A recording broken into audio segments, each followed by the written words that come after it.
2001년 3월 미국 미네소타주 브루클린 파크. 평범하고 조용한 교회의 마을은 늘 그랬듯 평온해 보였습니다. 하지만 그달 한 여성이 흔적도 없이 사라지면서 이곳은 순식간에 전국적인 주목을 받게 됩니다. 여기는 은빛 드라마 오늘도 당신을 미스터리의 현장으로 안내합니다. 사라진 여성의 이름은 마사. 그녀는 오랜 시간 학대적인 연인 데이비드 카라겐과 함께 살고 있었습니다. 이웃들은 그가 성격이 거칠고 종종 분노를 폭발시키는 모습을 목격했다고 증언했습니다. 마사의 딸 킴 프리테그는 늘 불안했습니다. 그리고 어느 날 그녀는 더 이상 어머니와 연락할 수 없게 됩니다. 하루, 이틀, 그리고 한 달. 결국 킴은 경찰에 실종 신고를 하게 되죠. 경찰은 마사의 집을 수색했습니다. 그러나 집안은 지나치게 깔끔했습니다. 다툼의 흔적도 강제 침입의 흔적도 발견되지 않았습니다.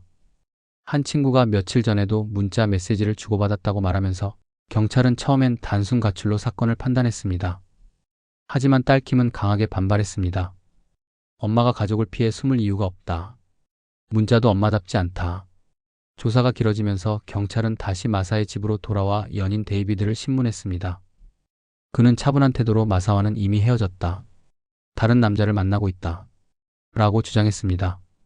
그러나 동시에 여전히 연락은 자주 한다. 라는 말도 덧붙였습니다. 그의 진술은 곳곳에서 모순을 드러냈습니다.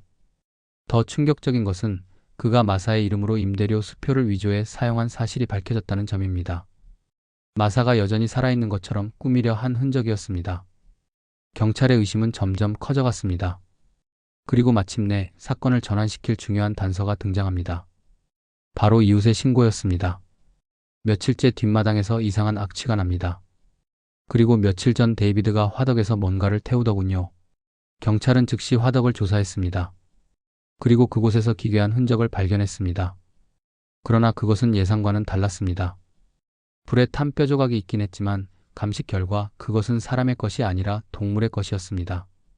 그 순간 사건은 더 큰 미궁 속으로 빠져들게 됩니다. 화덕에서 발견된 것은 결국 동물의 뼈였습니다. 하지만 그 사실은 의문을 오히려 더 증폭시켰습니다. 왜 데이비드는 한밤중에 은밀히 화덕에서 무언가를 태우고 있었던 걸까요? 그리고 그 끔찍한 냄새를 이웃들은 왜 썩은 살의 냄새라고 기억하고 있는 걸까요? 경찰은 데이비드를 다시 신문했습니다. 그는 시종일관 태연한 표정을 유지하며 말했습니다. 마사, 그녀는 멀리 떠났습니다. 저와는 아무 상관없습니다. 경찰은 증거를 들이밀며 압박했습니다. 수표 위조, 모순된 진술, 그리고 수상한 화덕까지. 하지만 데이비드는 한마디도 진실을 내놓지 않았습니다. 오히려 그는 당신들이 아무리 뒤져도 아무것도 찾지 못할 겁니다. 라고 냉소적으로 웃었습니다. 사건은 교착 상태에 빠졌습니다. 마사의 흔적은 어디에서도 발견되지 않았습니다. 신용카드 사용 기록도, 출국 기록도, 병원의 진료 기록도 없었습니다. 살아있다는 흔적도, 죽었다는 흔적도 찾을 수 없었던 겁니다. 딸 킴은 절망에 빠졌습니다. 경찰이 수사를 이어가고 있었지만 시간이 흐를수록 희망은 점점 옅어져 갔습니다. 그녀는 언론 인터뷰에서 이렇게 말했습니다. 엄마는 제 곁을 떠날 사람이 아니에요. 저는 여전히 엄마가 어딘가에 있다고 믿습니다. 하지만 진실은 데이비드가 쥐고 있죠. 브루클린 파크라는 조용한 마을은 이 사건으로 한동안 술렁였습니다. 낮에는 평온했지만 밤이 되면 이웃들은 마치 무언가 보이지 않는 공포에 잠식당한 듯 긴장 속에서 살아야 했습니다. 경찰은 사건을 종결하지 않았습니다. 그러나 시간이 흐를수록 새로운 단서는 나오지 않았습니다. 데이비드는 교묘히 빠져나갔고 마사의 행방은 끝내 밝혀지지 않았습니다. 그녀는 정말 데이비드의 손에 의해 죽음을 맞은 걸까요? 아니면 또 다른 어딘가에서 여전히 살아있는 걸까요? 이 미스터리는 아직도 풀리지 않은 채 남아 있습니다. 마사의 실종은 시간이 흐를수록 사람들의 기억 속에서 점점 희미해져 갔습니다. 경찰은 몇 달 동안의 수사 끝에 더 이상 새로운 증거를 찾지 못했습니다. 그리고 결국 사건은 미해결 실종 사건으로 분류되었습니다. 서류는 차갑게 보관되었고 수많은 다른 사건들 속에 묻혀갔습니다. 그러나 딸 킴 프리테그에게는 시간이 멈춘 채였습니다. 어머니가 사라진 지 어느덧 3년. 경찰은 손을 뗐지만 그녀는 포기하지 않았습니다. 결국 킴은 스스로 사설 탐정을 고용하기로 결심했습니다. 경찰이 못한다면 내가 해야 한다. 엄마를 그냥 잊을 수는 없어. 킴이 고용한 탐정은 지역에서 오랫동안 활동해온 로버트 헤일리라는 인물이었습니다. 그는 군 출신으로 강력 사건과 가출 사건을 다뤄온 베테랑이었습니다.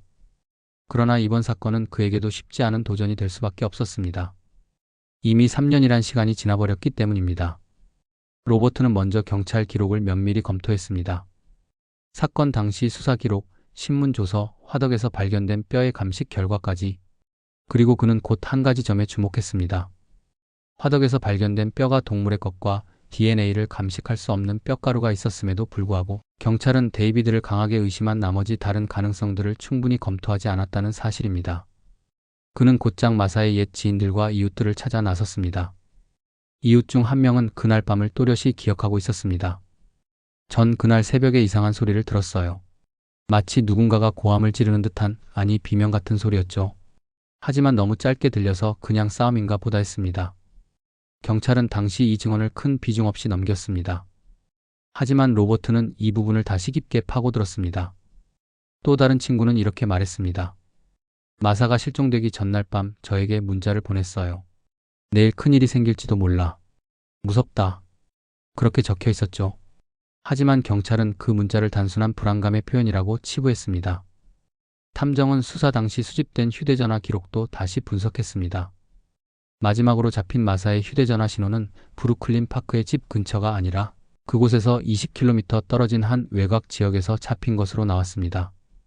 하지만 경찰은 이를 기계에 오류일 수 있다며 무시했습니다. 이제 사건은 점점 더 기묘해졌습니다. 만약 마사가 정말 데이비드에게 살해당했다면 왜 휴대전화 신호가 집에서 멀리 떨어진 곳에서 잡혔을까요? 만약 누군가가 그녀를 데리고 떠났다면 데이비드는 왜 그렇게 의심스러운 행동들을 한 걸까요? 로버트는 다시 데이비드에게 접근을 시도했습니다. 그와 짧은 대화를 나눈 기록에 따르면 데이비드는 여전히 차갑고 무심했습니다. 당신들이 뭘 원하든 나한테서 대답은 못 얻을 거요. 그는 끝내 진실을 말하지 않았습니다. 그리고 무엇보다 그 어떤 감정의 흔적조차 보여주지 않았습니다. 이쯤에서 탐정은 결론을 내릴 수 없었습니다. 모든 단서가 데이비드를 가리키고 있었지만 정작 그를 범인으로 확정 지을 수 있는 증거는 단 하나도 존재하지 않았습니다. 화덕에서 발견된 뼈는 동물이었고 목격담은 애매모호했으며 마사의 흔적은 여전히 어디에도 없었습니다. 그러나 분명한 건 하나였습니다. 마사가 스스로 사라졌다고 보기에는 너무나도 많은 의문이 남아있다는 사실입니다. 킴은 어머니가 여전히 어딘가에 있다고 믿었습니다. 그리고 탐정 로버트 역시 이렇게 말했습니다. 이 사건은 단순한 가출이 아닙니다. 누군가가 의도적으로 그녀를 지워버린 겁니다. 하지만 그게 누구인지 왜였는지는 아직 아무도 모릅니다. 3년이 지나 다시 시작된 추적. 그러나 여전히 퍼즐은 맞춰지지 않았습니다. 사건은 이제 더 깊은 어둠 속으로 빠져들고 있었습니다. 사설 탐정 로버트 헤일리의 조사가 깊어질수록 사건은 더 많은 그림자를 드러냈습니다.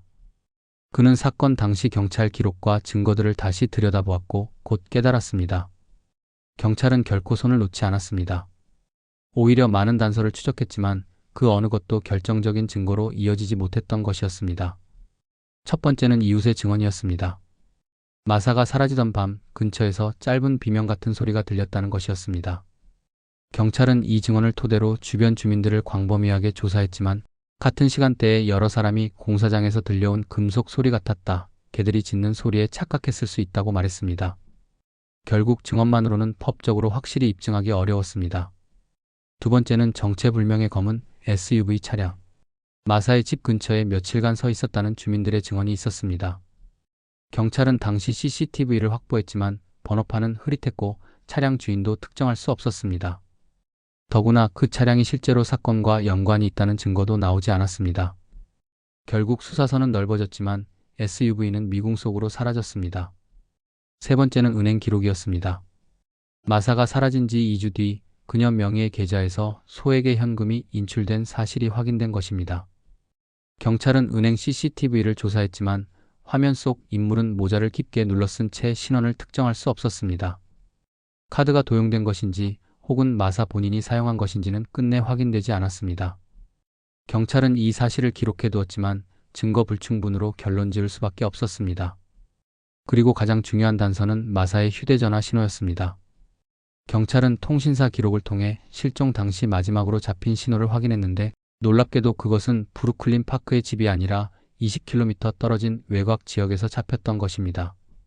하지만 당시 기지국의 간섭 문제로 정확한 위치를 특정하기는 어려웠습니다. 수사관들은 마사가 실제로 그곳에 있었다라고 단정할 수 없었습니다. 이 모든 단서들은 마치 퍼즐 조각처럼 흩어져 있었습니다. 각각은 의미심장했지만 서로 연결되지 않았습니다. 경찰은 가능한 수사를 다했습니다.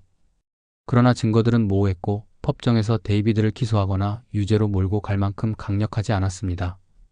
결국 수사는 정체 상태에 빠졌고 사건은 공식적으로 미제 실종 사건으로 분류될 수밖에 없었습니다. 하지만 로버트 탐정의 눈에는 이 모든 게 결코 단순히 불운한 우연처럼 보이지 않았습니다. 그는 이렇게 말했습니다. 모든 단서가 흐릿합니다. 마치 누군가가 의도적으로 증거를 흐려놓은 듯한 느낌을 받습니다. 데이비드가 범인이라면 그는 아주 치밀하게 흔적을 지운 겁니다. 만약 그가 범인이 아니라면 그렇다면 이 사건의 배후에는 아직 밝혀지지 않은 제3자가 존재할 수도 있습니다. 킴은 이런 말을 들으며 눈물을 흘렸습니다. 그녀는 어머니가 사라진 날 이후 단 하루도 편히 잠든 적이 없었습니다. 하지만 이제는 더 이상 단순한 두려움만 있는 게 아니었습니다. 오히려 엄마가 정말 어디선가 살아있을지도 모른다라는 희망이 그녀의 마음속에 피어올랐습니다. 데이비드는 여전히 침묵을 지켰습니다. 그 어떤 신문에도 질문에도 그는 모호한 대답만을 반복했습니다. 나는 아무것도 모른다. 당신들이 증거를 찾지 못하는 데는 이유가 있지 않겠나? 그의 태도는 오히려 사람들을 더 의심하게 만들었습니다. 브루클린 파크 주민들 사이에서도 소문은 끊이지 않았습니다. 누군가는 마사가 사실 다른 남자와 함께 떠났다고 했고 또 누군가는 데이비드가 모든 걸 숨기고 있다고 확신했습니다. 하지만 소문은 소문일 뿐 진실은 여전히 어둠 속에 갇혀 있었습니다. 3년이 지나 다시 시작된 조사. 경찰이 하지 못한 부분을 메우려 했지만 사설 탐정의 노력조차 사건을 풀 수는 없었습니다. 남은 것은 조각난 단서들과 더 깊어진 의문뿐이었습니다. 마사는 어디로 사라진 걸까요? 그리고 그날 밤 브루클린 파크의 작은 집 안에서는 정말 무슨 일이 있었던 걸까요? 마사의 실종 사건은 20여 년이 지난 지금도 여전히 풀리지 않은 미스터리로 남아 있습니다. 그녀의 흔적은 끝내 발견되지 않았고 화덕에서 나온 뼈가 동물의 것이었다는 사실은 오히려 사건을 더 깊은 미궁 속으로 빠뜨렸습니다. 경찰은 수년간의 수사 끝에 결론을 내리지 못했습니다. 가장 유력한 용의자는 여전히 연인 데이비드 카라겐이었지만 그는 법정에서 살인을 자백하지 않았고 결정적인 증거가 없다는 이유로 종신형 대신 장기 복역 판결을 받았습니다. 그가 유죄 판결을 받은 것은 수표 위조와 폭행 그리고 기타 범죄 혐의들이었습니다. 살인 혐의는 끝내 입증되지 못했습니다. 그리고 지금 시간이 흘러 그는 곧 출소를 앞두고 있습니다. 마사가 사라진 지 20년 만에 가장 유력한 용의자가 다시 세상 밖으로 나오는 것입니다. 브루클린 파크의 주민들은 다시 불안에 떨고 있습니다. 누군가는 그가 돌아오면 드디어 진실이 밝혀질지도 모른다고 말하지만 또 누군가는 진짜 공포는 이제부터 시작될 것이라 속삭입니다. 마사의 딸 킴 프리테그는 지금도 어머니의 행방을 찾기 위해 노력하고 있습니다. 그녀는 사설 탐정과 함께 모은 기록들을 정리해 책으로 펴내려 준비 중이며 온라인 커뮤니티와 방송 인터뷰를 통해 어머니의 이름을 세상에 계속 알리고 있습니다. 그러나 그녀의 삶도 평탄하지는 않았습니다. 몇 년 전 그녀는 의문의 괴전화를 여러 차례 받았다고 고백했습니다. 내 엄마는 아직 살아있다라는 목소리였다고 합니다.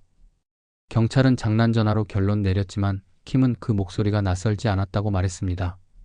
그 후 그녀는 지역을 떠나 다른 도시로 이주했지만 여전히 그림자 같은 불안을 안고 살아가고 있습니다. 데이비드는 지금까지도 나는 무죄다라는 입장을 고수하고 있습니다. 그러나 그는 한 인터뷰에서 이런 말을 남겼습니다.